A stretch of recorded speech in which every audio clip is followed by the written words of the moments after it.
നാരായണീയം ദശകം 19 പ്രചേതസ്സുകളുടെ കഥ. ശ്ലോകം 1. പ്രീതോസ്തു നപ്ത പൃഥുധർമ്മകർമ്മടഃ പ്രാചീനബർഹിർയുവതോ ശതദ്രുതോ പ്രാചേതസോ നാമ സുചേതസസുതാൻ അജീജനത്വത്കരുണാങ്കുരാനിവ. അപ്പൊ നമുക്കതിന്റെ സാരാംശം ഒന്ന് നോക്കാം. പൃഥുവിന്റെ പൗത്രന്റെ പുത്രനും വളരെ ധർമ്മിഷ്ഠനും സത്കർമ്മിയുമായിരുന്ന പ്രാചീന ബർഹിസ് പത്നിയായ ശതദ്രുതിയിൽ അവിടുത്തെ കാരുണ്യം മുളച്ചു നിൽക്കുന്നുവോ എന്ന് തോന്നുമാറ് സത്സ്വഭാവികളായ പ്രചേതസ്സുകൾ എന്നു പേരുള്ള പുത്രന്മാർക്ക് ജന്മം നൽകി. ശ്ലോകം 2. പിതുശുശ്രൂഷാനിരതസ്യ ശാസനാത് ഭവതപസ്യാഭിരതാദശാപിതേ പയോനിധിം പശ്ചിമമേത്യ തത്തടേ സരോവരം സന്തദൃശോർമനോഹരം. അപ്പൊ അതിന്റെ സാരാംശം നോക്കാം. പ്രജാസൃഷ്ടി തത്പരനായ പിതാവിന്റെ കൽപ്പനയനുസരിച്ച് അങ്ങേ തപസ് ചെയ്യാൻ ആഗ്രഹിച്ച അവർ 10 പേരും പടിഞ്ഞാറ് സമുദ്രത്തിന്റെ തീരത്ത് എന്നപ്പോൾ അവിടെ മനോഹരമായ ഒരു താമരപ്പൊയ്ക കണ്ടു. ശ്ലോകം 3.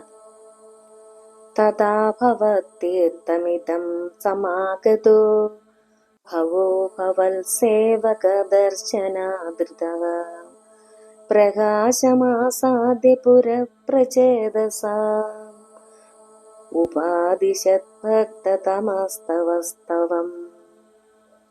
അപ്പൊ അതിന്റെ ഒരു സാരാംശം നോക്കാം. അവിടെ വന്നു ചേർന്ന ഭഗവത് ഭക്തനായ ശ്രീ പരമേശ്വരൻ ഭഗവത് ഭക്തരെ കണ്ട് സന്തോഷാദരങ്ങളോടെ പ്രചേതസ്സുകളുടെ മുമ്പിൽ പ്രത്യക്ഷപ്പെടുകയും അവർക്ക് അങ്ങനെ പറ്റിയുള്ള സ്തോത്രം ഉപദേശിക്കുകയും ചെയ്തു. ശ്ലോകം 4.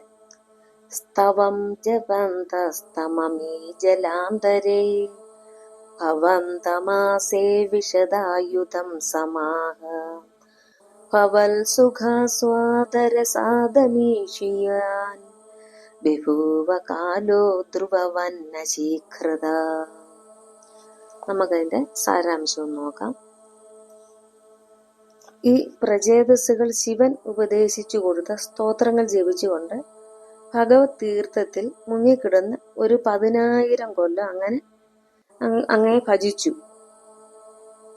അങ്ങേ ഭജിച്ചു നേടിയ ആനന്ദാനുഭവ രസം നിമിത്തം മോക്ഷത്തിന് ഇവർക്ക് ഇത്രയും കാലം വേണ്ടി വന്നു.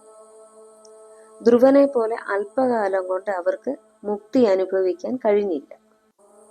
ശ്ലോകം 5.